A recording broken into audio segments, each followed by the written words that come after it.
thinking that there is just nothing better than reading a really good book in the sun, 1 second, let me take these off. Whether you've got a beach read holiday planned or weather depending, you're planning on sitting out in the garden and reading some books, then I've got 6 perfect beach read thriller books for you. Because let's face it, certain thrillers just hit differently in the sunshine.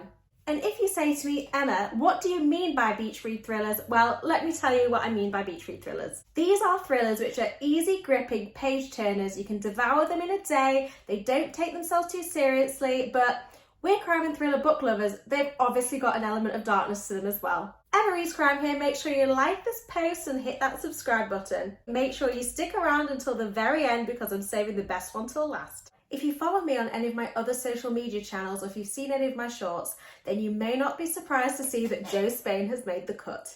This is the first book of Jo Spain's I ever read, and ever since then I've been fully addicted to her. It's set in a really affluent gated community where everyone has perfect manicured lawns. However, everything isn't as perfect as it seems because Olive Collins' body has been rotting and decomposing in her house for the last 3 months and nobody has noticed. If you're a fan of Desperate Housewives, then I 1000% recommend this book. It was an easy 5-star read for me.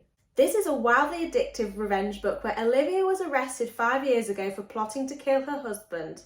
Now she's been released, she's got 3 items on her agenda. 1, to reconnect with her daughter. 2, to clear her name. And 3, get revenge.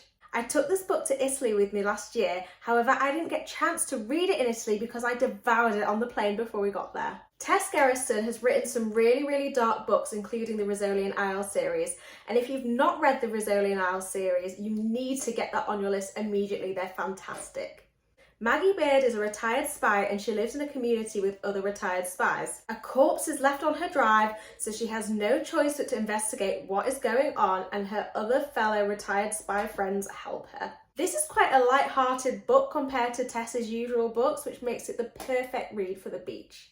This is book 1 of a series, so there is a bit of backstory and a bit of fluff, and I don't usually like that, but I will let her off because there's going to be more books to follow. Not much else I can say about it apart from it's a really light, fun, easy read with a bit of darkness to it.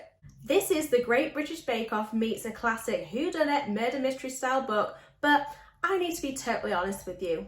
Me and my friend have an in-person book club and this was a pick a few months ago and not everyone loved it.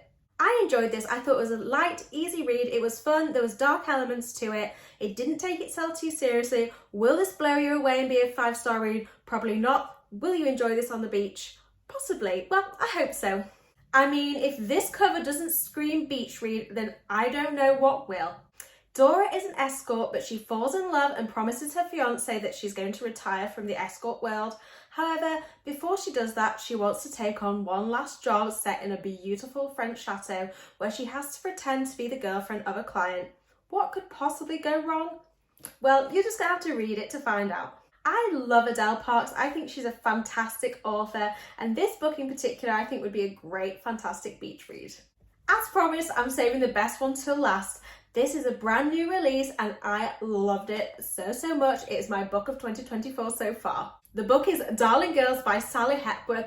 Oh my gosh, this was fantastic. This follows 3 girls that grow up together in a foster home and they sort of form a sister-like bond. Everyone tells them that they're super lucky because their foster mother is lovely and they grow up on a beautiful farm. However, their childhood is not the fairy tale that it seems, and in the present day, remains have been found in their old foster home.